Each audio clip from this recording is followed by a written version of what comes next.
morning, good afternoon, good evening mga ka-Man Cave. Welcome again to another Man Cave Reviews. This time we're going to take a look at the EMG licensed Daniel Defense PCC, the short version.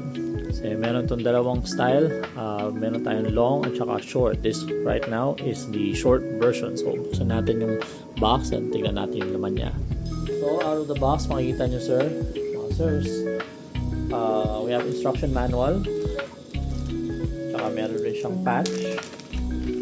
Make sure to read the instruction manual always. Tapos meron rin siyang parts explosion para in case may mga gusto ko yung papalitan or pabili ng parts from Man Cave, madali nyong ma-point out sa amin kung ano yung kailangan yung part. QD mount. So ito, screw to via M-lock sa rail para meron kayong QD sling mount. Titikitan nyo na lang siya ng pang QD. May kasama rin siyang barrel cleaner siya.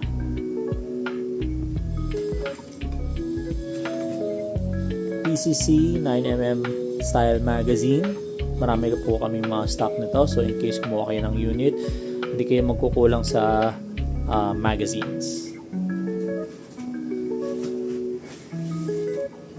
And finally, we have the unit itself. Tignan nyo naman yan. Kinis. Complete with licensing markings from Daniel Defense.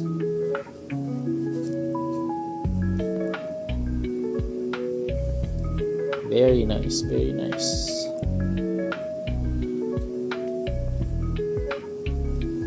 Pwede natin i-check yung loob kung ano yung mga steel components.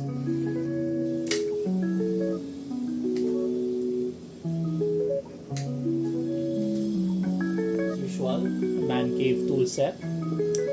Very lubed out of the box to. So check natin. Steel yung Z plate. Steel yung bolt catch.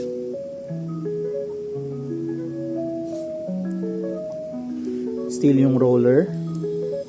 Pati yung hammer steel na rin.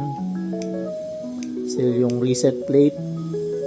So it seems out of the box, may isa pang steel doon. Ang piyesa. Out of the box, yung trigger box niya, all steel na. Natin yung bolt mismo. Bolt is maybe aluminum zinc alloy, pero roller niya is not steel, might be an aluminum roller, pero ayun yung steel plate na sumasabit sa Z system, sa Z plate dito. So wear and tear on the bolt catch, very confident naman na it will be very less. Other notes about the controls: ambi safety, both sides. Ambi bolt release rin siya, very convenient. At saka unique yung magwell niya since PCC ang gamit. So yan, ambi bolt release, bolt catch. Ambi rin yung mag release. So very special, very unique. Kahit left-handed, right-handed ka, walang problems. Ambi bolt charging handle, left or right hand. So very user-friendly tong unit na to. For the hop up adjustment, to access your hop, you can either charge the bolt to hold open, or you can open the top, open your upper receiver from your lower receiver. Let me show it. And you can remove your bolt completely, and dun nyo ma-access yung hop chamber nyo. Natin ma-zoom in. And that little item there is your hop unit. So forward is less hop, backward is more hop. Very tight lang siya. but it's very clicky and tactile. So per adjustment nyo, per click is an adjustment to the hop.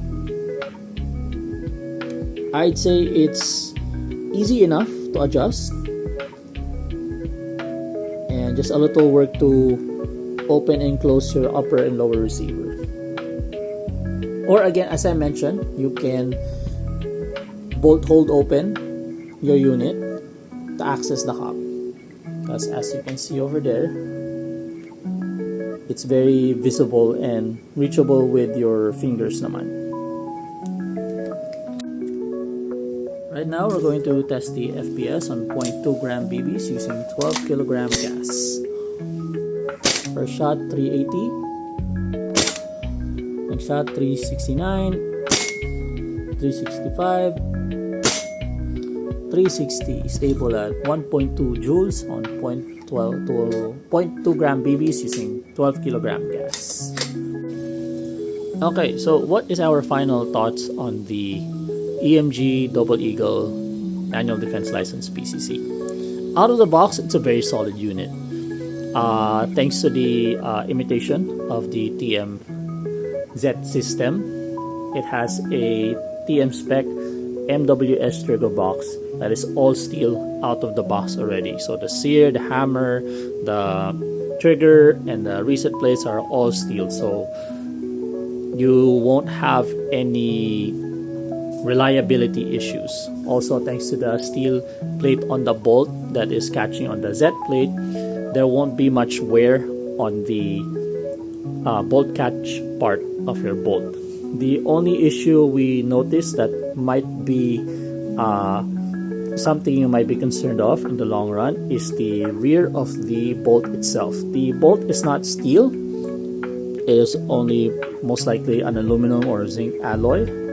And over time, the rear part where the hammer is striking the bolt may produce a little wear over time, which is very normal for GBB platforms. It's easily remedied by either getting a different bolt or just shaving off the excess parts that gets chipped. As for customizability, the unit is very customizable. You have your Picatinny rail on the top, and then for your lights and optics, you also have a lot of M-lock slots on the handguard. So if you want to attach grips or laser aiming modules or like whatever you would like to attach on your unit, you're free to do that.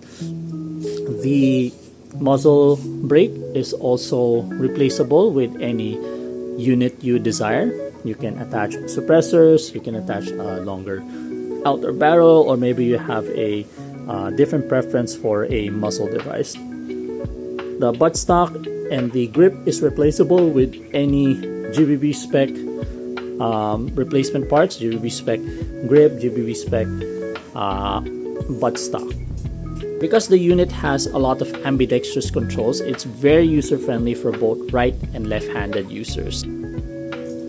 So if you're looking for a great out-of-the-box PCC for probably indoor or even outdoor play, or maybe you want to join practical shooting competitions, the Daniel Defense AMG License PCC is the unit for you. Thank you so much, guys, and we'll see you again in another Man Cave review.